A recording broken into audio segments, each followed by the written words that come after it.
Good morning. आज हम पढ़ेंगे अकबर की धार्मिक नीति। अकबर की धार्मिक नीति क्या है? ये बहुत ही इम्पोर्टेंट क्वेश्चन है हर एक एग्जाम के लिए। तो चलिए देखते हैं। अकबर प्रथम सम्राट था जिसके धार्मिक विचारों में क्रमिक विकास दिखाई पड़ता है। उसके इस विकास को 3 कालों में बाँटा जा सकता है। हम अकबर की धार्मिक नीति को 3 कालों में देखेंगे। देखिए कौन-कौन से हैं। प्रथम काल है 1556 से 1575 और दूसरा है 1575 से 1582, तीसरा 1582 से 1605। तो स्टार्ट करते हैं। जो इसका प्रथम काल है वो 1556 से 1575 ईस्वी तक है। इस काल में अकबर इस्लाम धर्म का कट्टर अनुयायी था। जहाँ उसने इस्लाम की उन्नति हेतु अनेक मस्जिदों का निर्माण कराया। वहीं दिन में 5 बार नमाज पढ़ता था, रोजे रखता था, मुल्ला मौलवियों का आदर करता था, जैसे अनेक प्रमुख इस्लामिक कृत्य थे। अब उसकी दूसरी नीति, जो उसका द्वितीय काल शुरू होता है अकबर की धार्मिक नीति का। द्वितीय काल होता है 1575 से 1582 में शुरू होता है। अकबर का यह काल धार्मिक दृष्टि से क्रांतिकारी काल था। 1575 में उसने फतेहपुर सीकरी में इबादत खाने की स्थापना करवाई।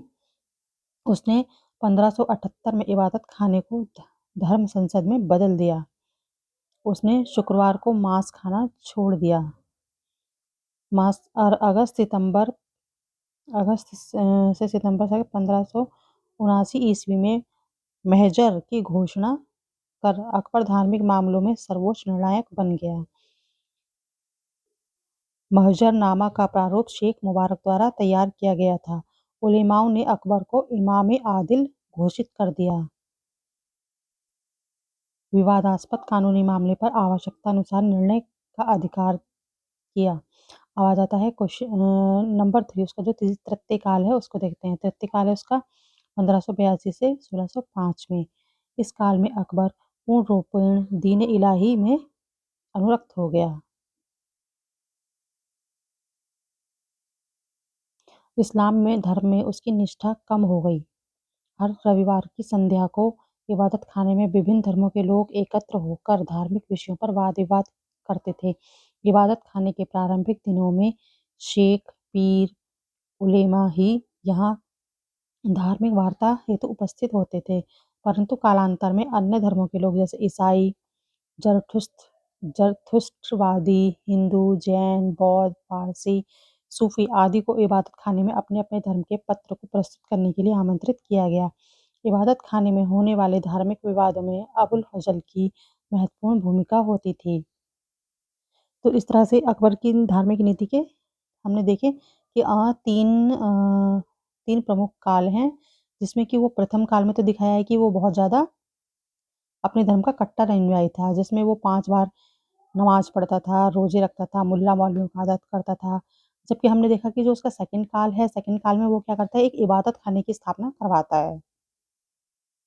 इबादत खाना कहाँ पे बनवाता है? फतेहपुर सीकरी में। फतेहपुर सीकरी में इबादत खाना बनवाता है और इस इबादत खाने में सभी धर्मों के लोग आते हैं और उसने शुक्रवार को मांस खाना छोड़ दिया। फिर तीसरी उसमें जो उसका थर्ड काल है, थर्ड काल में उसका सबसे इम्पोर्टेंट काल क्या है कि उसने दीन इलाही धर्म बनाया। दीन इलाही धर्म में क्या होता है कि वो हर रविवार की संध्या को इबादत खाने में जाता था और सभी धर्मों के लोग वहाँ पर आते थे और एकत्र होकर वाद-विवाद करते थे और सभी धर्मों के लोग अपने-अपने धर्म की अच्छी बातें वहाँ पर बताते थे। तो अकबर ने सभी धर्मों की अच्छी बातों को लेकर एक नया धर्म बनाया था, दीन इलाही धर्म। तो इस तरह से इस इस तरह से ये हमारी अकबर की धार्मिक नीति कंप्लीट होती है। तो अगर आपको मेरी वीडियो अच्छी लग रही हो, तो मेरे चैनल को लाइक करें, शेयर करें एंड सब्सक्राइब करें और मेरे आपको नेक्स्ट वीडियो किस टॉपिक पे चाहिए, वो मुझे कमेंट करके बताएँ एंड थैंक्स फॉर वॉचिंग।